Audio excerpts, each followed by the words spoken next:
Welcome to Back to Basics. In this episode, we'll discuss about accessing AWS resources remotely and securely. These days, remote working is new normal, and to collaborate, team members need access to file systems, which hosts shared project files and folders. In recent years, companies have moved to more remote working. Everyone wants to establish remote connections, which are scalable, reliable, and secure.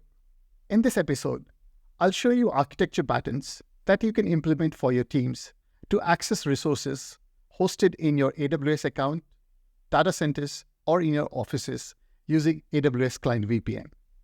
AWS Client VPN is an open VPN-based service that can be used to connect to resources running in your on-prem environment or in your AWS accounts. As with any AWS managed service, it is scalable and highly available. And by scalable, I mean if you're adding new team members, Client VPN can easily meet your needs for new connection without you needing to provision additional resources.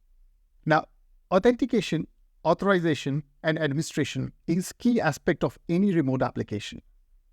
For authenticating users, you can integrate Client VPN with Active Directory. You can also use certificates for mutual authentication and implement single sign-on via SAML federation. Once users are authenticated, you can control access to resources using security groups and network-based authorization rules. Auditing and monitoring are key aspects of VPNs. Administrators can manage active connections and leverage Client VPN logs for monitoring. Now, let me show you how your remote teams can access resources in your AWS accounts and in your offices. File systems hosted within same VPC as Client VPN endpoint can be easily accessed after the user is authenticated and authorized. File systems hosted in separate VPCs can also be accessed by peering target VPC with the VPC hosting Client VPN endpoint.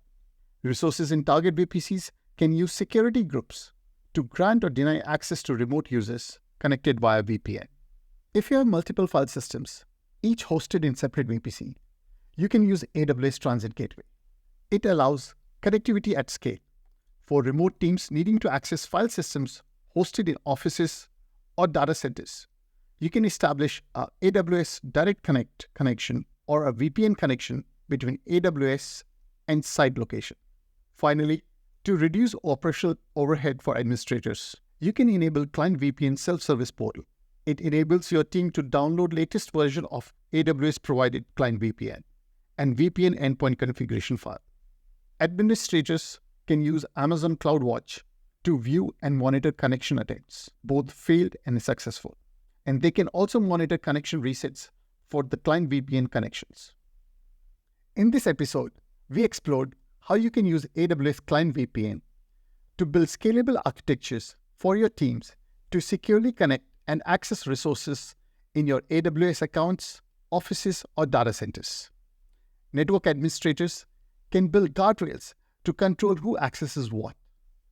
They can use CloudWatch logs to monitor connections. Check out details in the links below. Thank you for watching Back to Basics. See you next time.